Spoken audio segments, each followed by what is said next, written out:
Okay, the following is a short account of the planets classified under action, feeling, and cognition.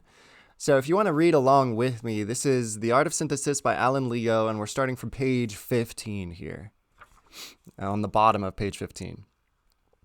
So we're going to go through the planets here. The sun mainly vitalizes the feelings in their positive aspects as desire, such as ambition, love of power, and authority.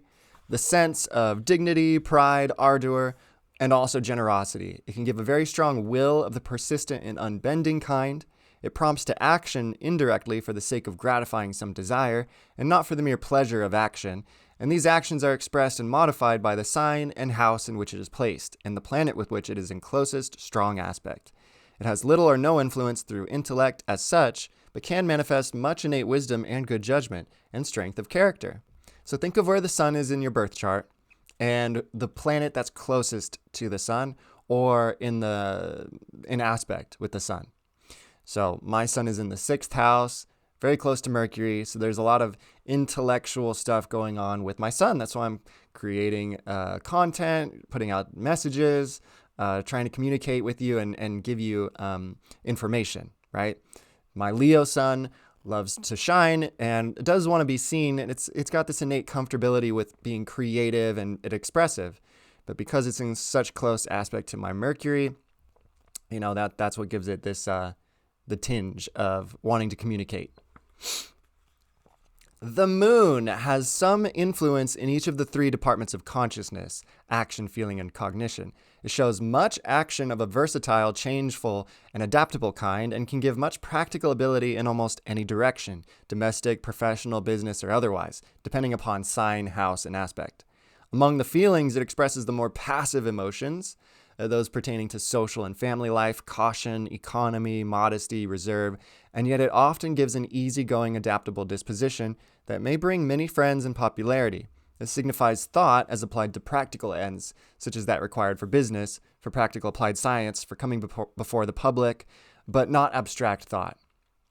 Mercury chiefly governs thought for its own sake, especially abstract thought, apart from any practical application.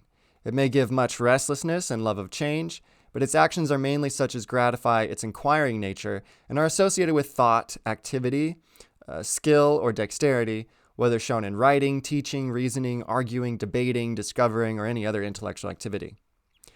Its influence upon the feelings is expressed through sympathy, intuition, and understanding the position of others. Put yourself in his place. But it has little influence through ordinary desire or emotion. It is greatly affected by aspect and by the ruler of the sign in which it is placed, but it does not give a strong will, being prone to vacillation, uncertainty, worry, and sometimes depression of spirits. So Mercury is like a very reflective kind of energy and is really going to change depending on the aspects that are being made to it in the birth chart, okay?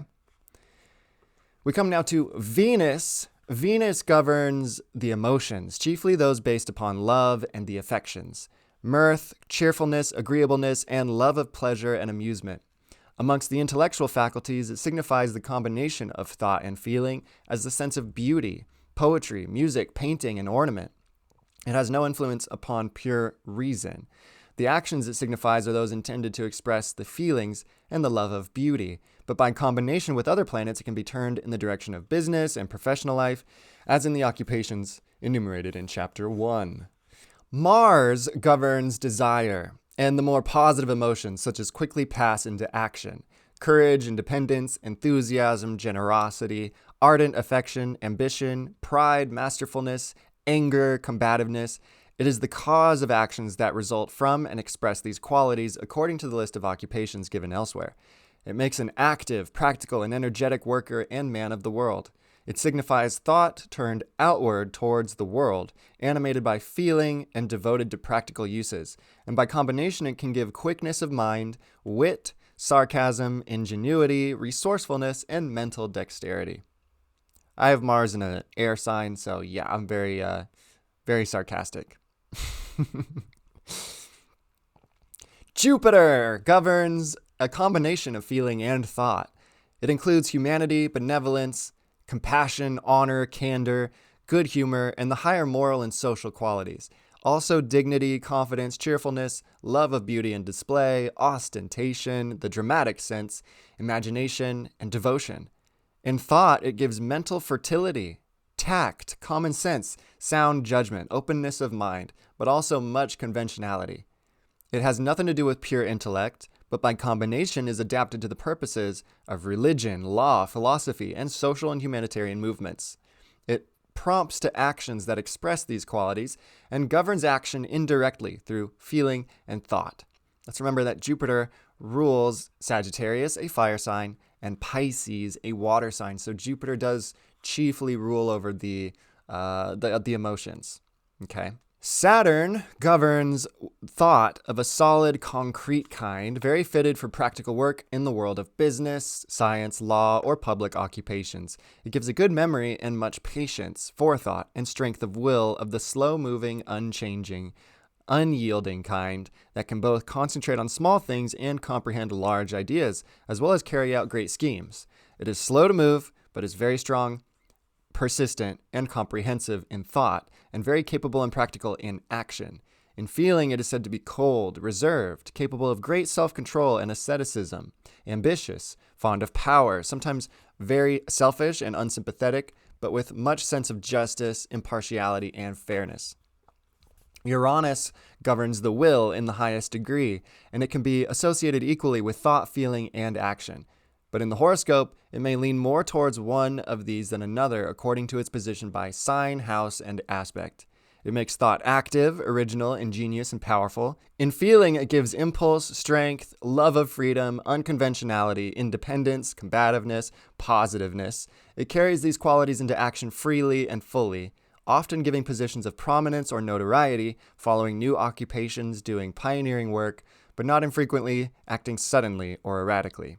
Neptune seems to be closely associated with feeling, emotion, and sensation. It controls thought through feeling, giving imagination, intuition, love of beauty, sympathy, and psychic faculty. It is uncertain and indefinite in action, being negative and receptive rather than positive and spontaneous, but it is also a harmonizing, balancing, and synthesizing influence. So those are the planets there. It doesn't include Pluto because I don't think they found Pluto yet when this book was written. But Pluto definitely functions, I would say, chiefly in the world of feeling. Has a lot to do with repression and suppression, things that are put under the surface and forced into the subconscious, and often lets loose the floodgates, which results in very passionate emotional outbursts. And so the actions of Pluto tend to be very powerful in nature because of that emotional force behind them. And in thought, Pluto has to do with thoughts that are very penetrative. So really drilling deep and researching a subject until you start to unearth discoveries about that subject or idea that have maybe never been discovered. So yeah, Pluto is always this very penetrative force, whether that's working in action, thought, or feeling. The actions are going to be very transformative and intense, possibly very influential, and same with the emotions and the thoughts. They're going to be very intense and produce very crazy results. So that's all the planets classed under thought, feeling, and emotion. And I wanted to give the reading of this chapter just to help you understand the planets a bit better, and to especially understand it from this framework of, this trinity here of the self, the not self, and the relation between them, and how this further produces these three modes found within the self. Okay? So this is kind of going to lay the framework or the foundation for where we're going to continue on from here in these classes. But I hope you enjoyed this video. Again, this was a live Friday class for the people in my Discord server. So if you want to join that server, the Cosmic Kingdom, so you can get these classes every Friday, then make sure to comment the word join and I'll give you the invite link. All right. I'll see you next time. Peace.